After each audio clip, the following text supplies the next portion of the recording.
I'm working at the high school where I was a graduate from class of 1980, South Shore High School. So to come back into the community and to be able to assist and give and work, it's real personal to me. But I do experience, I want to address the parent involvement piece. It is true that parents, the only time that parents actually do come to the high school, is when there's issues. And it's not always welcoming issues. So they come already angry that they're being called there. So what we've been able to do is to diffuse and to settle parents down, and to try to understand their side, things are going on at home, prior to coming to school. And so if you can bridge that gap where the teachers, the administration, we're all working together to benefit the child, everybody understands. So because I love the parent piece, that's a day-to-day issue. I'm consistently always meeting with students, talking with teachers, advocating on behalf of students consistently. That's my job. So I'm glad to be here because now I have partners. Now I can reach out. Now I have resources that I can now call, and I can now channel energies. And even parents, that I think parents should come to meetings like this, at times. So I would like to, in the future be able to open that where parents actually see what we're doing. Because they don't see. They hear about it, but they actually don't see what we're doing. So I'm excited about the grant. I'm excited to be here. Thank you. And I'll answer any questions, Let me throw this question out. Yes, sir. What are some, because what you touched on was part of what I was going to ask, but thank you. What are some ways that school administrators and teachers and parents and community organizations and community institutions, how can we all get on the same page? Because that's really the only way that the community is going to be a community. That's the only way things are going to be straight. That's the only way we're going to have a good school system. That's the only way we're going to have a good product, which is educated students coming out of the school system and dealing with a lot of the other social. That's the only way we're going to do it. So how can we use this as a vehicle to get on the same page? I would like, actually, if you could attend more of the school meetings, the LSC meetings,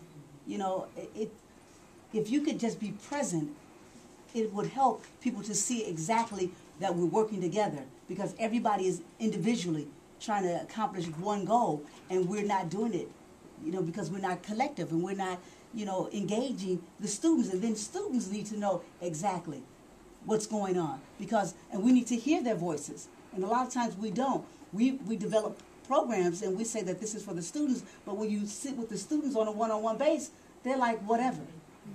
It doesn't matter to me, especially when you have a child and his family are going through issues, when there's joblessness in issues, you know what I mean? So I think we need to hear the voice of the children there as well as the staff and those that are working to make the environment better.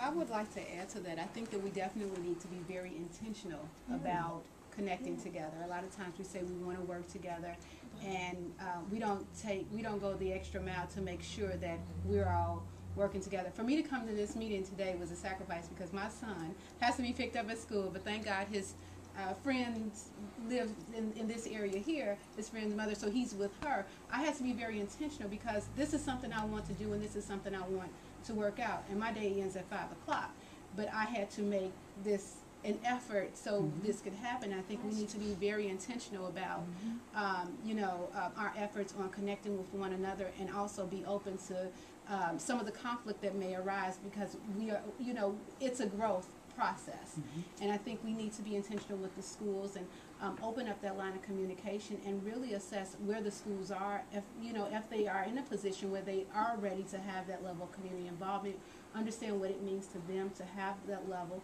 and allow them to understand the benefits of having a connection between the school and the community. And so I would just like to add on. I'm sorry. We've been providing mental health services in the school since the very first year of the grant. We've had clinicians inside the school providing counseling and services since the very first year of the grant, and they were in all the schools. As far as some of the programmatic things, such as Second Step and some of those evidence-based programs, which are more social and emotional learning, they did they did start the second year, and resource coordinators were in the second year. Okay, so when the grant was initiated, it was the core management team, or was it your group? 'Cause CPS. Right. And they just... CPS is the lead, and you're right, this is a bit top down.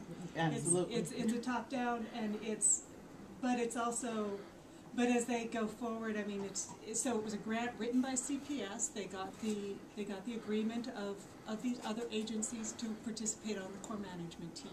Okay. And much of the vision has come from CPS for this.